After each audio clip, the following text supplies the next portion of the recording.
rapidement agi pour pouvoir intercepter ce matériel, que des gens étaient venus chez lui en lui proposant des caméras, que sa femme est dans l'audiovisuel, le monsieur, sa femme, on les a eu au téléphone tous. À la fin, ils nous ont dit non, ils ont besoin d'un peu d'argent pour pouvoir payer, je ne sais plus trop quoi là, si pour payer le matériel et le récupérer à un prix dérisoire. Je n'ai pas envoyé l'argent, hein. J'ai un de mes gars qui est au Ghana et il n'était pas là ce jour-là. Donc, c'est sa femme qui a fait la commission pour aller leur donner, je pense, 100 euros, quelque chose comme ça. Le gars est venu au centre commercial pour récupérer les 100 euros.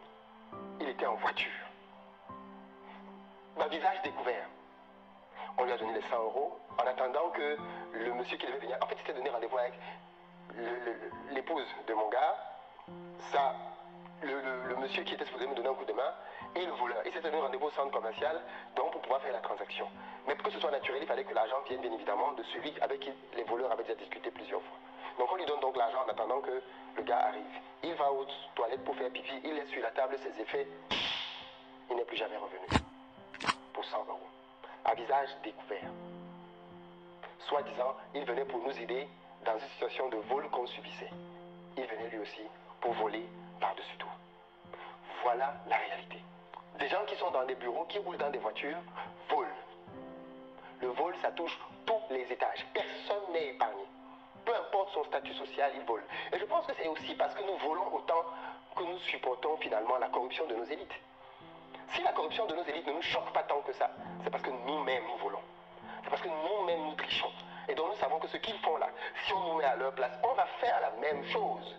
Donc on peut se plaindre timidement de la corruption. Mais la vérité c'est qu'au fond, nous sommes dans le même marmite. En réalité, d'après notre programme de croissance, Investi au pays devrait avoir des antennes aujourd'hui dans une dizaine de pays au moins.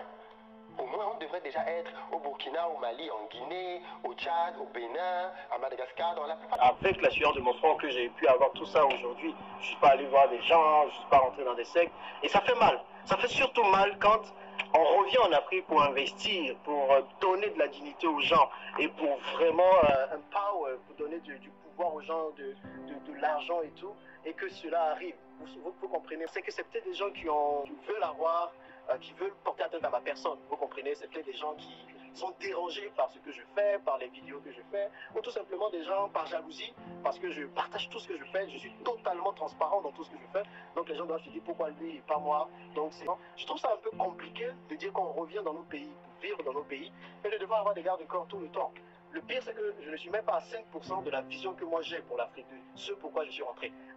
Donc je vais vous raconter comment il y a quelques semaines déjà on m'avait arnaqué 50 millions de francs CFA au Kenya. Je vais vous raconter ensuite après tous les déboires, toutes les difficultés administratives et tout pour faire avancer des projets. Et maintenant ça, je trouve que ça fait beaucoup, ça devient trop. Et à un moment donné, on ne peut pas faire ce genre de choses pour décourager les personnes qui sont motivées, qui veulent travailler, qui veulent avancer.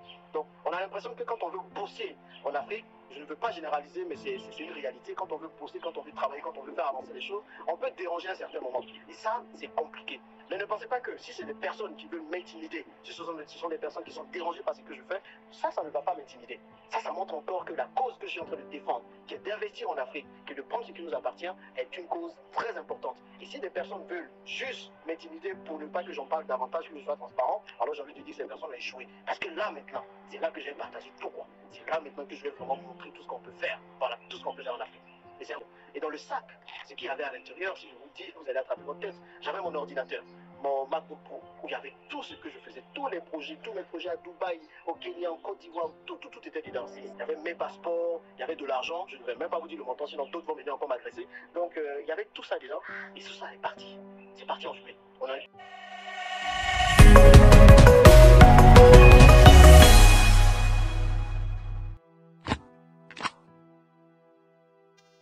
Alors, salut à toi, j'espère que c'est la première fois que je te bienvenue sur ma chaîne. Si c'est la première fois que tu me suis, mon nom c'est Doloro. Ici, je te parle de business, d'investissement, de projets pour africains, parce que c'est certainement grâce à tous ces éléments qu'on va faire évoluer notre continent. Si toi, si tu fais partie de cette belle aventure, de cette belle communauté, alors abonne-toi, active la cloche de notification pour être informé de l'apparition de nouvelles vidéos comme celle que tu regardes actuellement. Et on parle également de mindset parce que c'est grâce au changement de mentalité on va aussi saisir le maximum d'opportunités sur le plan politique, sur le plan économique. Alors, nous avons aussi comment besoin de changer notre façon de voir afin de pouvoir vraiment saisir le maximum d'opportunités possible parce que l'avenir se joue en Afrique. Alors les amis, aujourd'hui nous allons parler des sujets très importants.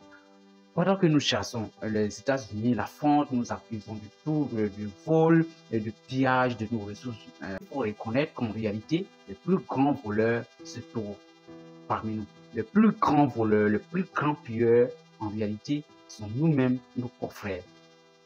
Parce que le vol a pris une puissance en Afrique. Le vol a pris tous les secteurs, tous les domaines en Afrique. Et même à la mosquée, on vole. Même à l'église, on vole.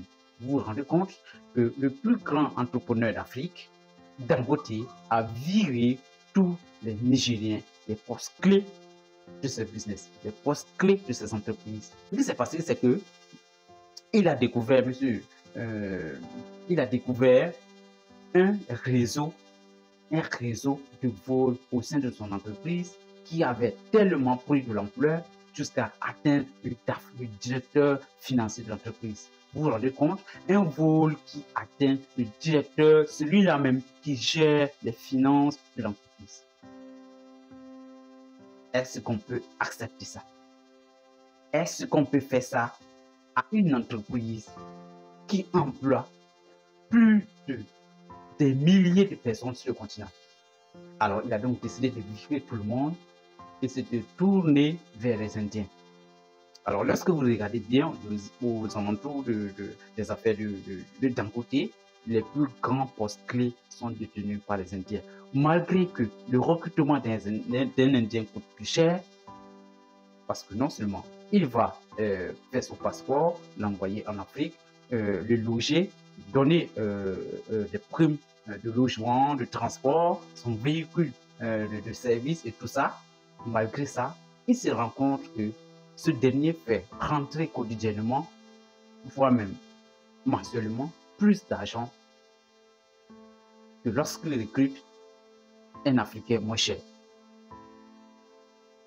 Alors, cela veut dire que nous avons sûrement besoin pas de compétences. C'est-à-dire la compétence seule ne suffit pas. Mais il faut que nous soyons honnêtes. Il faut que nous soyons sérieux dans tout ce que nous faisons. C'est ce qui va nous permettre de sortir du sous-développement. Même si nous avons chassé les Européens, nous les avons tous chassés, alors vous allez vous rendre compte que tous ceux qui feront plus d'efforts pour lancer des business, pour créer des entreprises, pour créer des usines en Afrique, seront toujours victimes de vol. Oui, il y a plusieurs fois, j'ai remarqué plusieurs entrepreneurs qui se sont lancés en Afrique, crier de gauche à droite, au vol. Que ce soit dans le domaine de la crypto-monnaie, que ce soit dans le domaine de l'immobilier, que ce soit dans tous les domaines, il y a du vol. Comment voulez-vous que nous évoluions si nous passons tout notre temps, s'il y a certains qui passent tout le temps à préparer des plans pour détruire, pour voler simplement ce que les gens ont pris le temps de construire, ce que les gens ont pris des années et des énergies, du temps pour construire. Est-ce qu'on peut accepter ça? Est-ce qu'on peut faire ça à ses frères, à ses sœurs qui pensent seulement qu'à développer l'Afrique, qui pensent seulement qu'à créer des emplois, qui pensent seulement qu'à relever le défi du sous-développement sur notre continent? Alors dites-moi ce que vous pensez en commentaire, parce que certainement autour de vous, vous avez sûrement entendu parler de ce vol. Vous avez sûrement assisté à une scène de vol. Il faut que ça cesse. Il faut que nous nous mettions au travail.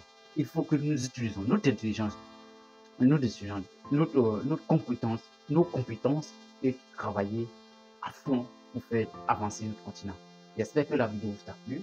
J'espère que ces conseils t'ont apporté quelque chose, ce contenu t'a apporté quelque chose. Dis-moi ce que tu penses en commentaire, parce que c'est ensemble qu'on va relever les défis.